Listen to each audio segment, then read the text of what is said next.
السلام علیکم ورحمۃ اللہ وبرکاتہ. ان الحمد للہ نحمده ونستعینه ونستغفره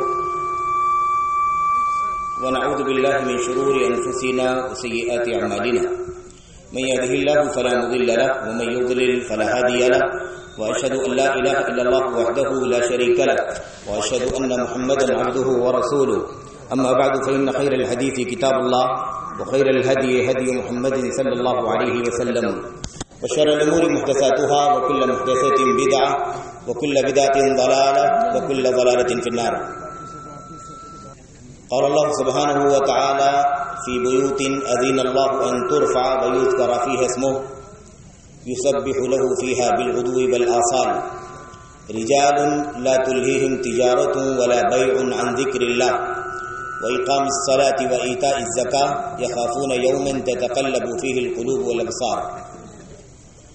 وقال النبي صلى الله عليه وسلم أحب البلاد إلى الله مساجدها وأبغض البلاد إلى الله أسواقها. وقال النبي صلى الله عليه وسلم الدنيا ملعونة ملعون ما فيها إلا ذكر الله وما والاه وعالم ومتعلم. فقہ ایجوکیشنل اینڈ ویلفیئر سوسائٹی کے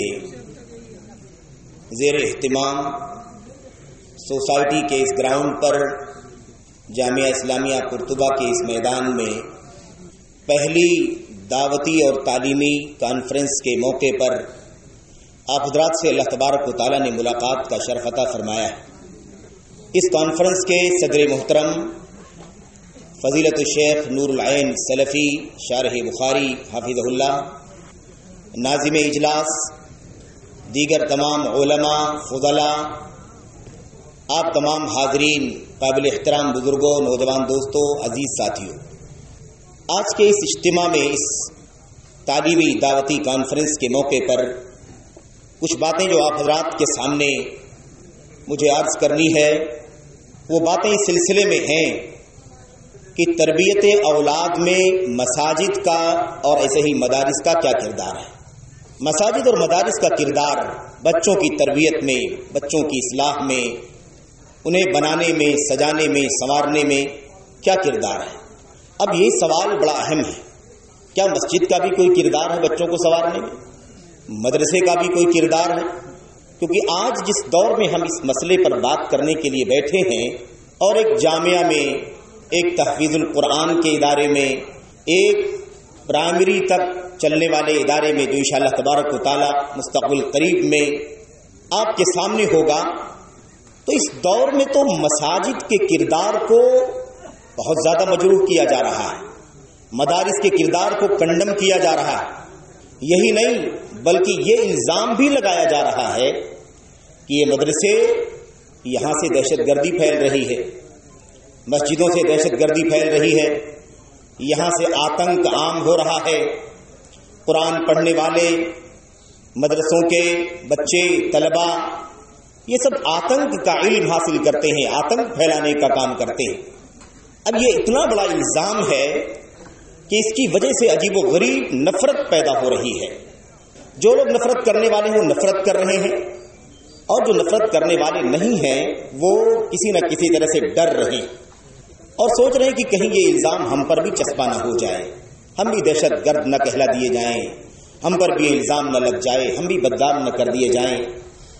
اور پھر حالات کچھ اس طرح کے بنائے جا رہے ہیں کہ تیزی کے ساتھ مکاتب کا کردار، مدارس کا کردار، مساجد کا کردار جو ہے تعلیم میں، تربیت میں، اصلاح میں، تہذیب میں، ثقافت میں، سدھارنے میں، بنانے میں، اللہ تبارک و تعالیٰ کے حقوق کے سلسلے میں تربیت، اللہ کی بندگی کے سلسلے میں تربیت، اخلاقی تربیت، بندگان کے حقوق اور بندوں کے اندر جو بہت سارے درجات ہیں، مختلف لوگ ہیں جن کے حقوق ہیں، اس سلسلے میں تربیت.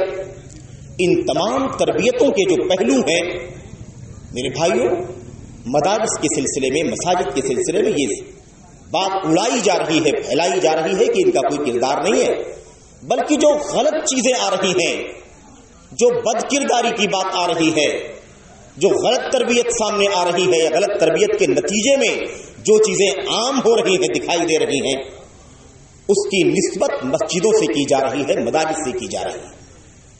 اس لیے یہ مسئلہ بڑا اہم ہے، بڑا پیچیدہ ہے۔ یہ ادارہ قائم ہو رہا ہے آپ کی بستی میں، اور الحمدللہ یہ چند کلاس روم، چند کمرے بن کر تیار ہو چکے ہیں، اور سال کے آغاز سے باقاعدہ انشاءاللہ تبارک و تعالی ان میں حفظ قرآن کی، ناظرہ کی اور ایسے ہی پرائمری کی ابتدائی تعلیم کا انشاءاللہ تبارک و تعالی آغاز کیا جائے گا۔ تفصیلات انشاءاللہ تبارک و تعالی وقت پر آپ کے سامنے آ جائے گی۔ یہ عظیم الشان جامع مسجد کا اسٹرکچر آپ کے سامنے جاری ہے، اس کی تعمیر کا سلسلہ چل رہا ہے۔ انشاءاللہ تبارک و تعالی یہ بھی بہت جلد پائے تکمیل کو پہنچے گا۔ یہاں پر حفظ قرآن کی کلاسیں ہوں گی، اسی طرح سے یہاں پر دینی، ایمانی، اخلاقی تربیت کا انتظام کیا جائے گا۔ اب سوال یہ ہے کہ کوئی کردار ہے کہ نہیں ہے؟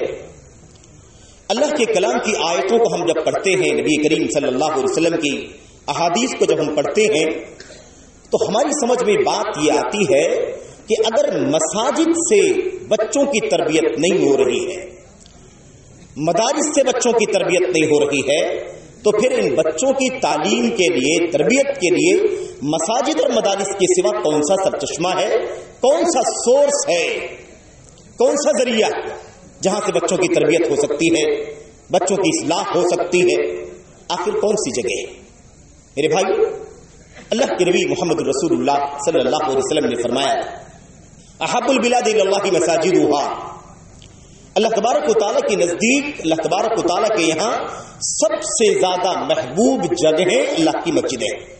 کیوں؟ آخر کیا وجہ ہے کہ مسجد اللہ تبارک و تعالیٰ کو روئے زمین میں سب سے زیادہ محبوب ہیں؟ کوئی بھی جگہ، کوئی بھی خطے زمین اللہ تبارک و تعالیٰ کے ہاں مسجدوں سے زیادہ بہتر اور محبوب نہیں ہے۔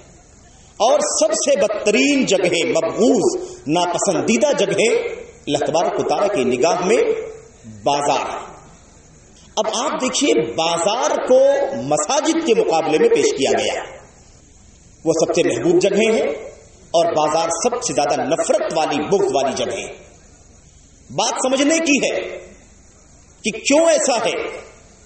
اللہ کے نبی علیہ الصلوۃ والسلام کی اس حدیث کی اور اس حدیث سے متعلقہ اور جو حدیث ہے جس میں الفاظ کچھ مختلف بھی ہیں، ان حدیث کی شرح اگر آپ اٹھا کر کے دیکھیں تو آپ کی سمجھ میں بات آسانی سے آ جائے گی۔ کیوں؟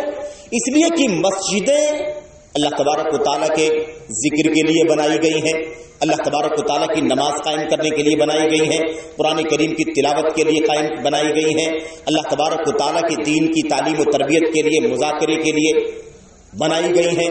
ما جلس قوم فی بیت من بیوت اللہ یتدارسونہ بینہم یتلون کتاب اللہ ویتدارسونہ بینہم الی نزلت علیہم السکینہ الی آخر الحدیث۔ اللہ کے نبی صلی اللہ علیہ وسلم نے فرمایا، یہ مسجدیں علم حاصل کرنے کے لیے، مذاکرہ کرنے کے لیے، سیکھنے سکھانے کے لیے، اصلاح کرنے کے لیے، تہذیب حاصل کرنے کے لیے، تربیت حاصل کرنے کے لیے بنائی گئی ہیں۔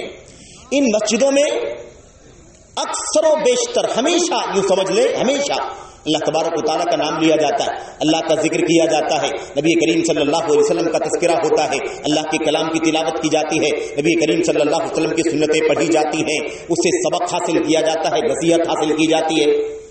یہ وجہ ہے جس کی وجہ سے یہ مسجدیں اللہ تبارک و تعالیٰ کو سب سے زیادہ محبوب ہیں۔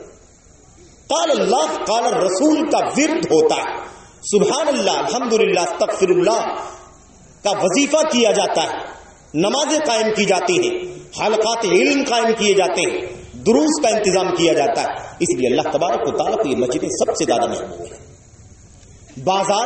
بازاروں کے اندر چوری، لوٹ، جھوٹ، حسود، کوئی پاکٹ مار رہا ہے، کوئی سامان کے اندر بیچنے کے وقت خیانت کرتا ہے، یہ سارے مسائل کہاں ملتے ہیں؟ بازار کے اندر پیش آتے ہیں۔ اس لیے تربیت گاہ اللہ تبارک و تعالیٰ کے گھر ہے، اللہ کی مسجدیں ہیں، جہاں اللہ تبارک و تعالیٰ کے بندوں کو عبادت کے لیے موقع ملتا ہے، اور وہاں پر بڑے بھی اور بچے بھی تربیت حاصل کرتے ہیں۔ اللہ کے نبی محمد رسول اللہ صلی اللہ علیہ وسلم نے فرمایا تھا من غدا الی المسجد لیتعلم خیرا او یعلمہ کان لہ اجر حاج تاما حجتہ. اللہ کے نبی صلی اللہ علیہ وسلم نے فرمایا جو شخص بھی مسجد جاتا ہے تاکہ وہاں جا کر کے علم حاصل کرے یا علم سکھائے، اپنی اصلاح کرے یا لوگوں کی اصلاح کرے، اللہ کے نبی صلی اللہ علیہ وسلم نے فرمایا اس کو اتنا اجر ملتا ہے جیسے ایک حج کرنے والے کو اجر ملتا ہے، اور وہ بھی مکمل حج کرنے کا ثواب ملتا ہے. اور خصوصیت کے ساتھ مسجد نبوی کی طرف اشارہ کرتے ہوئے اللہ کے نبی علیہ الصلوۃ والسلام نے فرمایا من دخل مسجدنا ھذا، جو شخص ہماری اس مسجد میں داخل ہو لیتعلم خیرا او یعلمہ، تاکہ اس مسجد میں آ کر کے بھلائی کی بات سیکھے یا بھلائی سکھائے، اصلاح کرے اپنی یا لوگوں کی اصلاح کرے، لوگوں کی تہذیب کرے، تربیت کرے یا اپنی تربیت کا سامان کرے. اللہ کے نبی صلی اللہ علیہ وسلم نے فرمایا کان کالمجاہد فی سبیل اللہ، تو اس کا مقام اللہ کے راستے میں جہاد کرنے والے کے جیسا ہے. یہ مساجد کا کردار ہے. اور آپ کو یاد ہوگا وہ واقعہ جو نبی کریم صلی اللہ علیہ وسلم کی حدیث کے اندر بیان کیا گیا، عربی کا دیہاتی کا وہ آیا اور واقعہ آپ کے سامنے ہے، اس نے پیشاب کرنا شروع کر دیا. صحابہ کرام نے ڈانٹنا ڈپٹنا شروع کیا. اللہ کے نبی نے منع فرما دیا، یہاں تک کہ اس شخص نے پیشاب کر لیا، فارغ ہو گیا. اس کے بعد اللہ کے نبی صلی اللہ علیہ وسلم نے اسے بلایا اور اس کے بعد آپ نے کیا فرمایا؟ آپ نے فرمایا یہ مسجدیں ان گندگی کے کام کرنے کے لیے نہیں بنائی گئی، یہ مسجدیں ان گندگی کے لیے، ان ناپاکی کے کاموں کے لیے، ان نجاست کے کاموں کے لیے نہیں بنائی گئی. وَإِنَّمَا بُنِيَتْ وَإِنَّمَا الْمَسَاجِدُ بُنِيَتْ، یہ مسجدیں کس لیے بنائی گئی؟ لِذِكْرِ اللَّهِ وَإِقَامَةِ الصَّلَاةِ وَتِلَاوَةِ الْقُرْآنِ. یہ مسجدیں، اس کا مقصد کیا ہے؟ ان مسجدوں میں صرف اور صرف یا تو اللہ تبارک و تعالیٰ کا ذکر ہوتا ہے، اور ذکر کے اندر اللہ کے کلام کی تلاوت ہے، اس کی تعلیم ہے، تعلم ہے، درس ہے، تربیت ہے، اللہ کے نبی صلی اللہ علیہ وسلم کی حدیثوں کو پڑھنا ہے، پڑھانا ہے، اس سے اپنی اصلاح کرنی ہے، تربیت حاصل کرنا ہے، ادب سیکھنا ہے، اللہ تبارک و تعالیٰ کے لیے نماز قائم کرنا ہے، اللہ کے کلام کی تلاوت کرنی ہے. ان مسجدوں کا کردار یہ ہے. تو یہ مسجدیں تربیت کا ہے، ان مسجدوں سے تربیت ہوتی ہے. یہاں پر اللہ تبارک و تعالیٰ کی فضل و کرم سے جو بچے مسجدوں میں آتے ہیں، اور یہ بھی آپ یاد رکھیں آج ہم گفتگو کر رہے ہیں مساجد کا کردار تربیت میں کیا ہے، مدارس کا تربیت میں کیا کردار ہے، لیکن اگر آپ آغاز اسلام کو ذہن میں لائیں، آغاز اسلام کو کا تصور کریں تو آپ کی سمجھ میں بات آ جائے گی کہ مساجد اور مدارس کا الگ الگ تصور ابتدائی اسلام میں نہیں تھا. ابتدائی اسلام میں یہی مسجدیں ہی مدرسہ بھی تھی، یہی تربیت گاہ بھی تھے، یہی عبادت بھی ہوتی تھی، یہیں پر قیدیوں کو باندھا بھی جاتا تھا، یہیں سے اسلامی نظام کا نظم و ضبط بھی بنایا جاتا تھا. یہی نبی کریم صلی اللہ علیہ وسلم صحابہ کرام کو میمنہ، میسرہ، مقدمہ، مؤخرہ پر مقرر بھی کیا کرتے تھے. مختلف مقاصد کے لیے اللہ تبارک و تعالیٰ کے یہ گھر استعمال کیے جاتے تھے. اور پھر 1 صدی کے بعد 2 صدی کے بعد اختلاف کے مطابق مدرسوں کا علیحدہ تصور عمل میں آیا، ورنہ نبی کریم صلی اللہ علیہ وسلم کی یہ مسجد جو تھی یہ ایک مدرسہ بھی تھا، ایک مکتب بھی تھا، ایک جامعہ بھی تھا، ایک تربیت گاہ کی حیثیت بھی تھی. یہ ہر طرح سے الحمدللہ، اس لیے نبی کریم صلی اللہ علیہ وسلم کے صحابہ کرام کو جو تربیت ملی، جس تربیت کی بنیاد پر اللہ تبارک و تعالیٰ نے آتی دنیا کے لیے انہیں آئیڈیل اور مثال بنا دیا. فَإِنْ آمَنُوا بِمِثْلِ مَا آمَنْتُمْ بِهِ فَقَدِ اهْتَدَوْا. بعد میں آنے والی نسلیں اگر تمہاری طرح سے ایمان لائیں گی، تمہاری طرح ان کا ایمان ہوگا، ان کا عقیدہ ہوگا، تو جیسے تم ہدایت کے راستے پر چل رہے ہو ایسے وہ بھی ہدایت کے راستے پر چلنے والے ہو جائیں گے.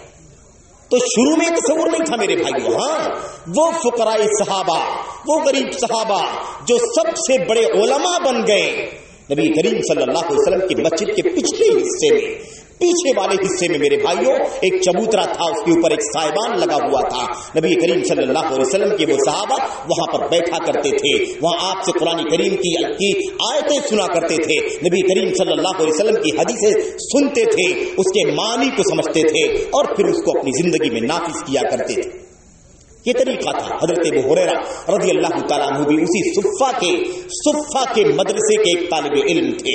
صحیح بخاری وغیرہ کی روایت میں حضرت ابو ہریرہ رضی اللہ تعالیٰ عنہ بیان فرماتے ہیں، کہتے ہیں کہ میں نے 70 لوگوں کو، ان لوگوں میں سے جو صفہ کے طلبہ تھے، صفہ کے مدرسے کے جو طلبہ تھے، ان میں سے 70 ایسے لوگوں کو دیکھا ہے جن کے پاس مکمل جوڑا موجود نہیں تھا، مکمل لباس موجود نہیں تھا. جیسے ہم آج مکمل لباس پہنتے ہیں، چاہے آدمی جبہ پہن کر کے پورا جسم ڈھانپ لے، یا مثال کے طور پر قمیص اور پائجامہ پہن کر کے ڈھانپ لے، یا کوئی ازار اور قمیص کی کوئی شکل ہو.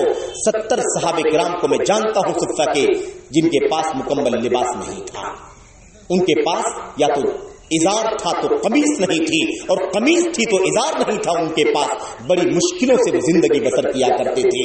ایک انگوچھے کی طرح سے، ایک چھوٹی سی چادر کی شکل میں ان کے پاس ایک کپڑا ہوا کرتا تھا، اور اس کو اپنی گردن میں وہ باندھ لیا کرتے تھے، اور وہ نیچے تک جہاں تک پہنچتا تھا، گھٹنے کے نیچے تک وہاں تک لٹکتا رہتا تھا. اور سطر نہ کھل جائے، بے پردگی نہ ہو جائے، اس سے بچنے کے لیے وہ اکثر و بیشتر اپنی دونوں ہاتھوں سے کپڑے کو سنبھالا کرتے تھے. وہ صحابہ جو صفہ سے نکلے، ان کی تربیت کا کیا عالم تھا، کیسے صحابہ تھے وہ، کیسی تربیت حاصل کی تھی انہوں نے. میرے بھائیوں، تاریخ میں ان کی سیرت موجود ہے، تاریخ موجود ہے، سیرت موجود ہے، ان کی زندگی ہمارے سامنے موجود ہے. ہم دیکھ سکتے ہیں، پڑھ سکتے ہیں، پتہ لگا سکتے ہیں کہ وہ طلبہ جو صفہ سے نکلے تھے وہ کس قدر تربیت یافتہ تھے کہ آنے والی نسلوں کے لیے انہیں اللہ تبارک و تعالیٰ نے آئیڈیل بنا دیا، مثال بنا دیا. اچھا، ایسے ہی اگر آپ بات کریں تو اللہ کے نبی صلی اللہ علیہ وسلم کی وہ حدیث، جس حدیث کے اندر اللہ کے نبی نے فرمایا تھا الدنیا ملعونہ وملعون ما فیہا، الدنیا ملعونہ ملعون ما فیہا، یہ دنیا لعنتی ہے. میرے بھائی، مدارس کا کردار تربیت میں، مساجد کا کردار تربیت میں کنڈم کیا جا رہا ہے، بدنام کیا جا رہا ہے، اس کے اندر اس پر بہت سارے الزامات چسپاں کیے جا رہے ہیں. لیکن اللہ کے نبی صلی اللہ علیہ وسلم نے کیا فرمایا؟ یہ دنیا لعنتی ہے، اور دنیا میں جو کچھ ہے سب لعنتی ہے. دنیا اور دنیا کی ساری چیزیں اللہ تبارک و تعالیٰ کی رحمت سے دور ہیں، لعنتی ہے، پھٹکار ہے ان کے اوپر. الا، سوائے 4 لوگوں کا، 4 چیزوں کا استثناء کر دیا گیا. اللہ کے نبی صلی اللہ علیہ وسلم نے فرمایا، آپ نے فرمایا الا ذکر اللہ وما والا وعالم ومتعلم. 4 قسم کی چیزیں، اللہ تبارک و تعالیٰ کا ذکر، اللہ کے ذکر سے مراد اللہ کا کلام، اللہ کے نبی کا فرمان، اللہ تبارک و تعالیٰ کی حمد کرنا، اللہ کی تسبیح بیان کرنا، لا الہ الا اللہ کا وظیفہ کرنا، سبحان اللہ کہنا، لا حول ولا قوت الا باللہ کہنا. پورا دین اسلام ذکر ہے، علم دین ذکر ہے. اللہ تبارک و تعالیٰ کا ذکر یہ اللہ تعالیٰ کی لعنت سے باہر ہے. وما والا، اور جس چیز سے اللہ تبارک و تعالیٰ محبت کرتا ہو، یا دوسرا معنی کیا ہے؟ جو چیز اللہ تبارک و تعالیٰ کے ذکر سے جڑتی ہو، اس سے تعلق رکھتی ہو. ان دونوں چیزوں کو اللہ تبارک و تعالیٰ نے، اللہ کے نبی صلی اللہ علیہ وسلم نے مستثنیٰ کر دیا. اور اس کے بعد تیسری چیز کیا ہے؟ وعالم ومتعلم، اور علماء، دین کے علم حاصل کرنے والے، جو علم حاصل کر چکے ہیں، علماء دین، یہ اللہ تبارک و تعالیٰ کی لعنت سے باہر ہیں. اور متعلم، دین کے سیکھنے والے، دین کو پڑھنے والے، اس کا علم حاصل کرنے والے، طلباء مدارس اسلامیہ، یہ اللہ تبارک و تعالیٰ کی لعنت سے باہر ہیں. اب آپ دیکھیے کہ کردار کیا ہے مدارس کا بچوں کی تربیت میں، اولاد کی تربیت میں مدارس کا کیا کردار ہے. یہ مدرسے ہی ہیں جہاں کتاب کی تعلیم، سنت کی تعلیم، اصلاح عقیدہ، اصلاح ایمان، اصلاح عبادت، اصلاح اخلاق، اصلاح کردار، بڑوں کے حقوق، والدین کے حقوق، اساتذہ کے حقوق، پڑوسیوں کے حقوق، جانوروں کے حقوق، کس سے کیسے بات کرنی ہے، کیسے مخاطب کرنا ہے، کیسے آداب کا خیال کرنا ہے، سچ بولنا ہے، جھوٹ سے بچنا ہے، خیانت سے بچنا ہے. یہ ساری چیزیں، اس کی تربیت کہاں ملتی ہے؟ اسی مدرسے سے ملتی ہے. یہ مدرسہ ہے تیرا میں کدا نہیں ساقی، یہاں کی خاک سے انسان بنائے جاتے.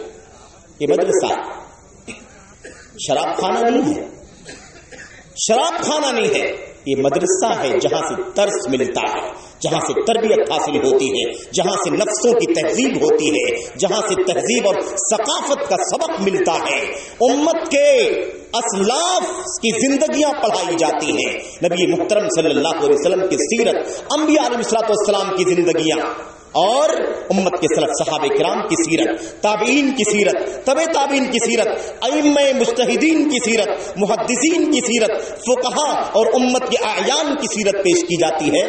یہاں سے بچوں کی تعلیم کے ساتھ ساتھ تربیت کا انتظام کیا جاتا ہے، کھانے کے آداب سکھائے جاتے ہیں، پیشاب پاخانے کے آداب سکھلائے جاتے ہیں۔ یہ مدرسہ ہے تیرا میں قدا نہیں ساتھی، یہاں کی خاک کے انسا بنائے جاتے ہیں۔ اور میرے بھائیوں، میرے بزرگوں، یہ مدرسے کا کردار، تربیت میں کیا کردار ہے؟ اگر شواہد کی بات کریں، مثالوں کی بات کریں تو شاید لمبی ہو جائے گی بات، لیکن نبی کریم صلی اللہ علیہ وسلم کی وہ حدیثیں جن میں مثالیں آپ کے سامنے آتی رہتی ہیں، کس طرح سے آپ نے صحابہ کرام کو ایک ایک بات سمجھائی، کس طرح سے سمجھائی، کھانے کے آداب، پینے کے آداب۔ ایاکم علیکم بالصدق فإن الصدق يهدي إلى البر وإن البر يهدي إلى الجنة ولا يزال الرجل يصدق ويتحرى الصدق حتى يكتب عند الله صديقا وإياكم والكذب فإن الكذب يهدي إلى الفجور وإن الفجور يهدي إلى النار ولا يزال الرجل يكذب ويتحرى الكذب حتى يكتب عند الله كذابا۔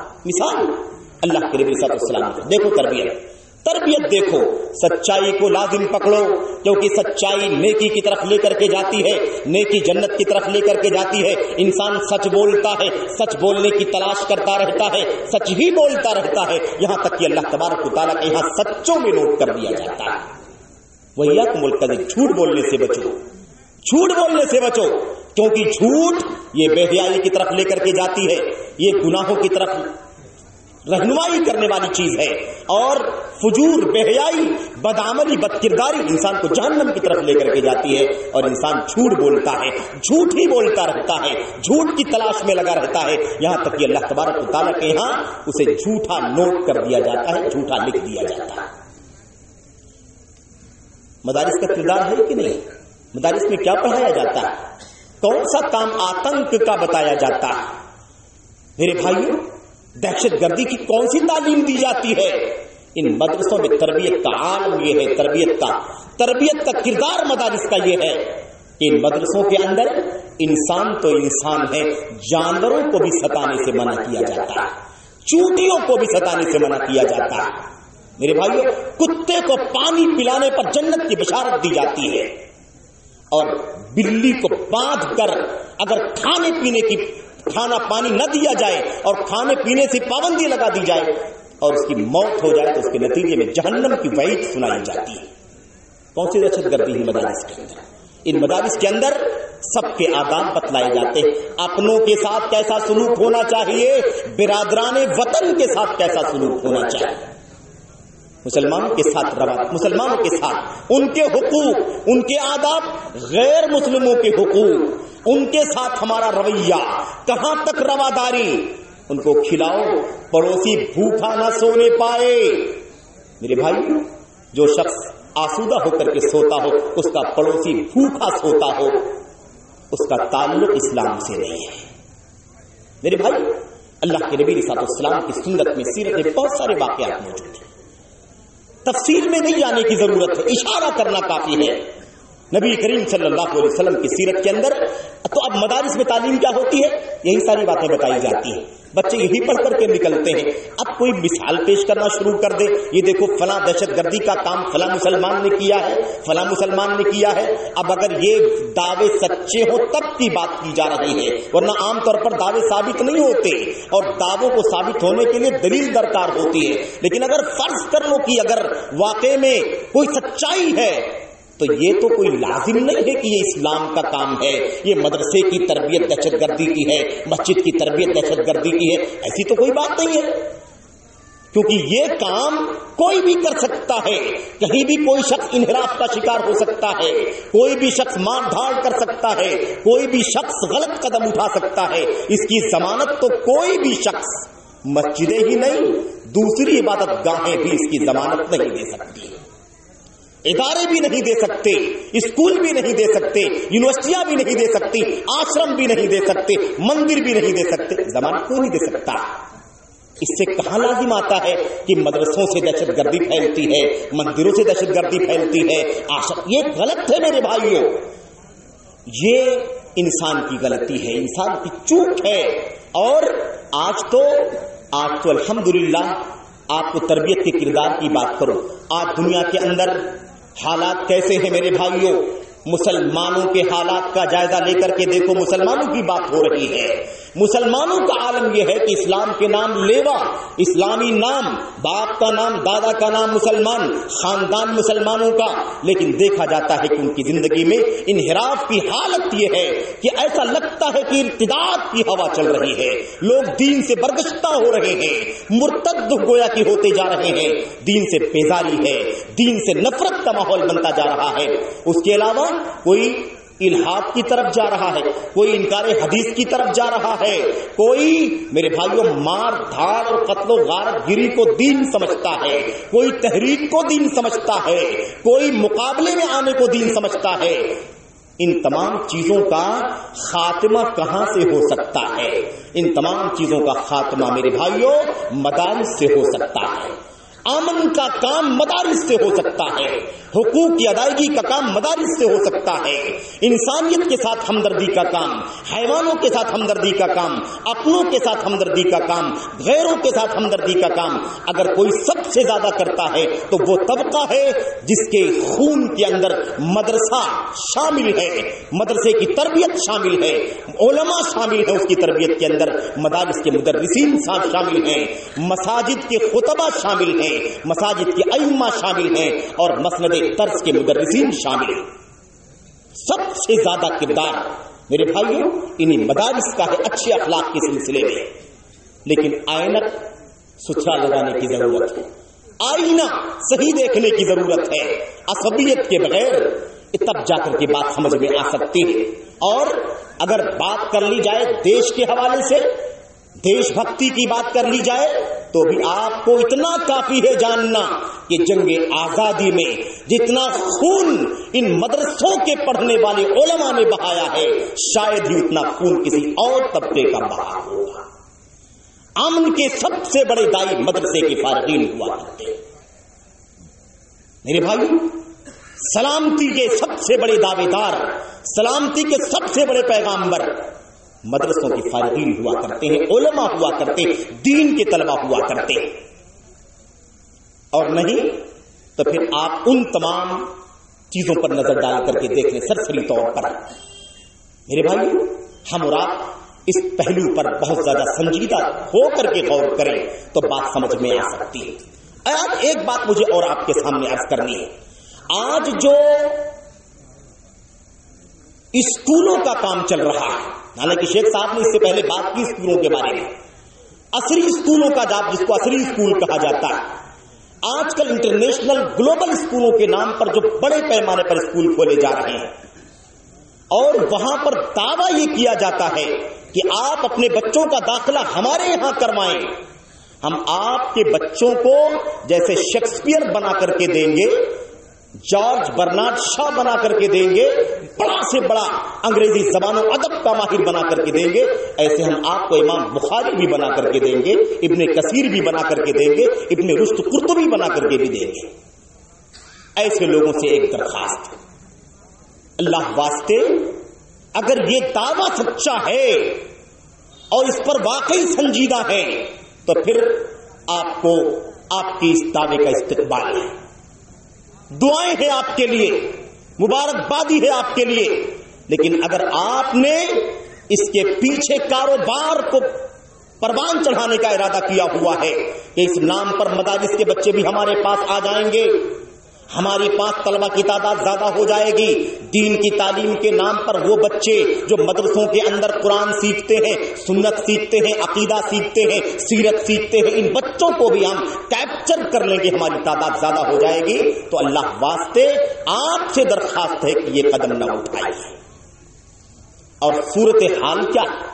صورتحال یہی ہے میرے بھائیوں، اکثر و بیشتر گلوبل اسکولوں کی حالت, انٹرنیشنل اسکولوں کی حالت یہی ہے کہ وہاں پر اسلامی تعلیم کے نام پر, دینیات کے نام پر, اسلامیات کے نام پر, قرآن سکھانے کے نام پر, حفظ کرانے کے نام پر 1 پیریڈ 2 پیریڈ ہفتے میں 1 دن 2 دن زیادہ سے زیادہ 3 دن, اور وہ بھی پابندی کے ساتھ نہیں. اس طرح سے یہ اسکول والے دین کی تعلیم حاصل کرنے والے, مکاتب میں پڑھنے والے, مدارس میں پڑھنے والے بچوں کو بھی کھینچ لیتے ہیں. اب سال گزرتا چلا جاتا ہے, دیگر سبجیکٹ کو تو پڑھتا ہے, پرائرٹی میں پڑھتا ہے, ترجیحی طور پر پڑھتا ہے, لیکن دین کے جو علوم حاصل کرنا چاہیے, جس کے نام پر مدرسوں کے بچوں کو, مسجد میں پڑھنے والے مکاتب کے بچوں کو بھی کھینچا جاتا ہے, ان کی زندگی کے ساتھ کھلواڑ کیا جا رہا ہے. جائز نہیں ہے, درست نہیں ہے. جواب دہی کی فکر کریں, غور کریں, سوچیں میرے بھائی. اور اس کے مقابلے میں ذرا جائزہ لے لیا جائے مدارس کا کردار, مساجد کا کردار تو آپ کے سامنے اشارہ کر دیا گیا. کالجوں کا کیا حال ہے بھائی, اسکولوں کا کیا حال ہے, اور کانوینٹ کی تو بات ہی الگ ہے.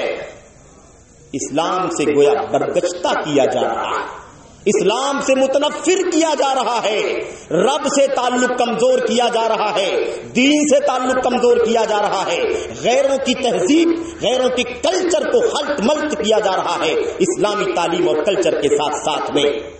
آج کالج کے اندر جو تعلیم ہو رہی ہے میرے بھائیوں, یوں قتل سے بچوں کے وہ بدنام نہ ہوتا.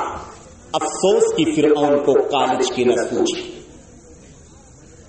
کیا ضرورت تھی قتل کرنے کی, کیا صورتحال ہے آج. مدارس کو, مساجد کو تو داؤ پہ لگایا جاتا ہے, کوئی تربیت نہیں, کوئی کردار نہیں, بلکہ دہشت گردی اور دیگر الزامات لگائے جاتے. کالجوں کا کیا حال ہے بھائی, یونیورسٹیوں کا کیا حال ہے, عصری اداروں کا, اسکولوں کا کیا حال ہے, اس کا بھی جائزہ لے کر کے دیکھا کہ نہیں دیکھا. پڑھنے والے بچے, نوجوان, پڑھنے والی بچیاں وہاں سے الحاد کا سبق لے کر کے نکلتی ہیں, بے دینی کا سبق لے کر کے نکلتی ہیں. اور ہوتا یہ ہے وہ بچے, وہ بچیاں, دیکھو آج کیا حال ہے. اور آج کل تو اس مسئلے پر بات کرنا بھی میں سمجھتا ہوں کہ شاید نازک ہوتا جا رہا ہے, کیونکہ اب تو مدارس کے ساتھ, کالجز کے ساتھ, اسکولوں کے ساتھ ایک الگ انداز کا بہیو کیا جا رہا ہے, اور ایک مذہبی میرے بھائیو رنگ دینے کی کوشش کی جا رہی ہے. اب تو رہا سہا دین, رہی صحیح تربیت, رہی صحیح تعلیم, اور رہا سہا تہذیب و کلچر اسلام کا, وضاقتہ دین پر استقامت کا معاملہ مزید مشکل ہوتا چلا جائے گا. بچیاں مرتد ہو رہی ہیں, غیروں کے ساتھ چلی جا رہی ہیں, لوگ مرتد ہو رہے ہیں, غیر مسلموں کے ساتھ مسلمانوں کی بچیاں نکاح کرنے کے لیے تیار. باپ سے بغاوت, ماں سے بغاوت, قوم سے بغاوت, کنبے سے بغاوت, سب سے بغاوت کرنے کے لیے تیار ہیں, اس لیے کہ اس کا کالج میں پڑھنے والا ساتھی, یونیورسٹی کا جو اس کا ساتھی ہے, اس کے ساتھ میرے بھائیو اس کا افیئر ہو گیا ہے. اب اس افیئر کی وجہ سے وہ دین بھی بیچنے کے لیے تیار ہے. یہاں کون سی تربیت ہوتی ہے میرے بھائیو, اس کا نام کیوں نہیں لیا جاتا, کیوں مدرسوں کو, مسجدوں کو بدنام کرنے کی کوشش کی جاتی ہے. ہاں ایک بات ضرور ہے, مدرسوں کے اندر بدنظمی کی وجہ سے کہیں نہ کہیں شکایت کرنے والے کرتے ہیں,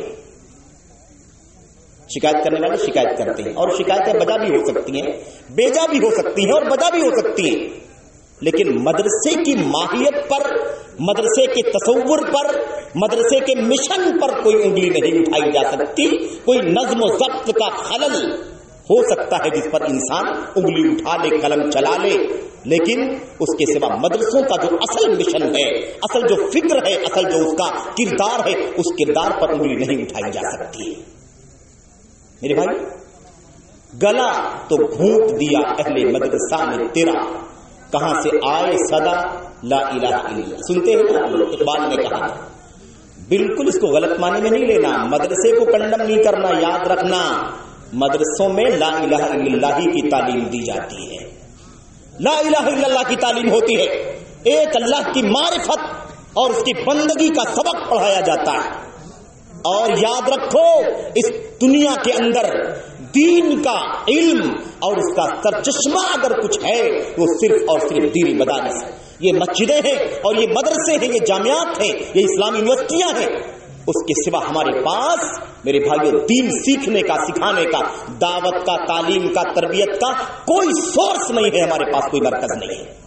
اگر ہم نے اس کے کردار کو کنڈم کر دیا، ہم نے اس کی کردار کشی کرنا شروع کر دیا، اس کے معیار کو گھٹانا شروع کر دیا، اس سے بے توجہی کرنا شروع کر دیا، عصری علوم کی طرف مائل ہونا ہم نے شروع کر دیا اور مدارس کے خلاف محاذ اٹھانے والوں کا ساتھ دینا شروع کر دیا، تو یاد رکھو کہ انصاف نہیں ہوگا. اور پھر یہ پوری دنیا کے اندر بکھرے ہوئے علماء جو بڑے بڑے محدثین ہیں، بڑے بڑے فقہاء ہیں، بڑے بڑے مصنفین ہیں، مترجمین ہیں، باحثین ہیں، بڑے بڑے معلمین ہیں، مربیان ہیں، یہ کہاں سے پڑھ کر کے نکلے ہیں؟ یہ کہاں سے علم حاصل کر کے نکلے ہیں؟ یہ کہاں سے تربیت حاصل کر کے نکلے ہیں؟ اگر مدرسوں کا کردار میرے بھائیو ہم نے ختم کرنے کی کوشش کی تو یاد رکھو یہ علماء ہمیں نہیں مل سکتے ہیں. یہ علماء انہی مدرسوں سے پیدا ہوئے ہیں. یہ بڑے بڑے، ابھی آپ نے صدر محترم کے بارے میں سنا کہ صحیح بخاری کی شرح لکھ رہے ہیں، 2-3 جلدیں چھپ چکی ہیں، بقیہ جلدیں چھپ رہی ہیں. میرے بھائیو سعادت ہے اس وطن کے لیے، اس بستی کے لیے، اتنے بڑے بڑے علماء اس بستی کے اندر رہتے ہیں. کہاں کا پروڈکٹ ہے جس کو کہا جاتا ہے؟ کہاں سے نکلے گئے یہ علماء؟ یہ خطبہ کہاں سے پیدا ہوں گے؟ یہ باحثین کہاں سے پیدا ہوں گے؟ یہ بڑے بڑے داعیان کہاں سے پیدا ہوں گے؟ یہ مصنفین کہاں سے پیدا ہوں گے؟ یہ مساجد کے جو ممبر ہے نا، ان ممبروں کے خطبہ کہاں سے پیدا ہوں گے اگر ہم نے مدارس کے کردار کو ختم کرنے کی کوشش کی؟ یہ درس کی جو مسند ہیں، مدرسے، ان مسندوں پر بیٹھ کر کے تفسیر کا، حدیث کا، عقیدے کا، عربی زبان کا، ادب کا جو سبق دینے والے علماء ہیں، یہ علماء کہاں سے پیدا ہو سکتے؟ ہمارے پاس مدارس کے علاوہ کوئی سورس نہیں ہے، کوئی راستہ نہیں ہے میرے بھائی. اس لیے اللہ سے دعا کریں کہ اللہ تبارک و تعالی ان مدرسوں کے حالات کو مضبوط کرنے کی توفیق عطا فرمائے. ان مدرسوں کی جو کردار کشی کی جا رہی ہے، ان کے کردار کو جو کنڈم کرنے کی کوشش کی جا رہی ہے، انہیں بدنام کرنے کی کوشش کی جا رہی ہے، مساجد اور مدارس کے خلاف جو محاذ کھڑا کیا جا رہا ہے اور اس کی شبیہ بگاڑنے کی کوشش کی جا رہی ہے، یا ان مدرسوں کے اندر اور مکاتب کے اندر جو تعلیم ہو رہی ہے، ان تعلیم کے اندر جو گھس پیٹ کرنے کی کوشش کی جا رہی ہے، اس کے شر سے، اس کے فساد سے اللہ امت کو بچنے کی توفیق عطا فرمائے. اللہ تبارک و تعالی ہر خاص کو، ہر عام کو اپنی اپنی طاقت کے مطابق، اپنی اپنی صلاحیت کے مطابق مساجد کے کردار کو، مدارس کے کردار کو میرے بھائیوں بحال کرنے میں حصہ ڈالنے کی، حصہ بٹانے کی توفیق عطا فرمائے. میرے بھائیوں یہ جامعہ اسلامیہ قرطبہ جہاں ہم بیٹھے ہوئے ہیں اور یہ اجلاس پہلا دعوتی تعلیمی چل رہا ہے، انشاءاللہ تبارک و تعالی یہاں جو پرائمری کی کلاسیں انشاءاللہ تبارک و تعالی مستقبل قریب میں انشاءاللہ تبارک و تعالی قائم ہونے والی ہیں، ان کلاسوں کے ساتھ ساتھ انشاءاللہ تبارک و تعالی ایک تو مستقل شعبہ حفظ ہوگا جہاں فل ٹائم بچے قرآن کریم حفظ کریں گے اور 2 سال 2.5 سال یا اس سے کم بیش وقت لگا کر کے قرآن کریم کو حفظ و تجوید کے قواعد کے ساتھ پورے طور پر اتقان کے ساتھ حفظ کریں گے. یہ تو رہے گا انشاءاللہ تبارک و تعالی. لیکن اس کے علاوہ جو طلبہ پرائمری کی تعلیم کے ساتھ ساتھ قرآن کریم بستہ حفظ کرنا چاہتے ہوں گے، ان کے لیے انشاءاللہ تبارک و تعالی 9ویں کلاس تک پہنچنے سے پہلے قرآن کریم حفظ کرا کر کے، دور کرا کر کے اس کو تعلیم کے ساتھ ساتھ، عصری تعلیم کے ساتھ ساتھ حافظ قرآن بننے کا بھی موقع ملے گا. آپ حضرات سے گزارش ہے، یہ مسجد اس کا کردار، یہ مدرسہ ہے اس کا کردار، سمجھو اسے، اپنے بچوں کو یہاں داخلہ دلاؤ، اس کا ساتھ دو، ذمہ داروں کا ساتھ دو، اور اس میں جو بھی آپ کی کوشش ہو سکتی ہے اس کوشش کو لگاؤ، مال کے ساتھ، دعاؤں کے ساتھ، مبارکبادیوں کے ساتھ، حوصلے کے ساتھ آپ اپنی مدد کریں. اللہ سے دعا کرتے ہیں کہ اللہ تبارک و تعالی ہمیں اور آپ کو مساجد کا کردار، مدارس کا کردار سمجھنے کی توفیق عطا فرمائے. آمین رب العالمین. صلی اللہ علیہ وسلم وبارک علی نبینا محمد وعلی آلہ وصحبہ اجمعین. السلام علیکم ورحمۃ اللہ وبرکاتہ.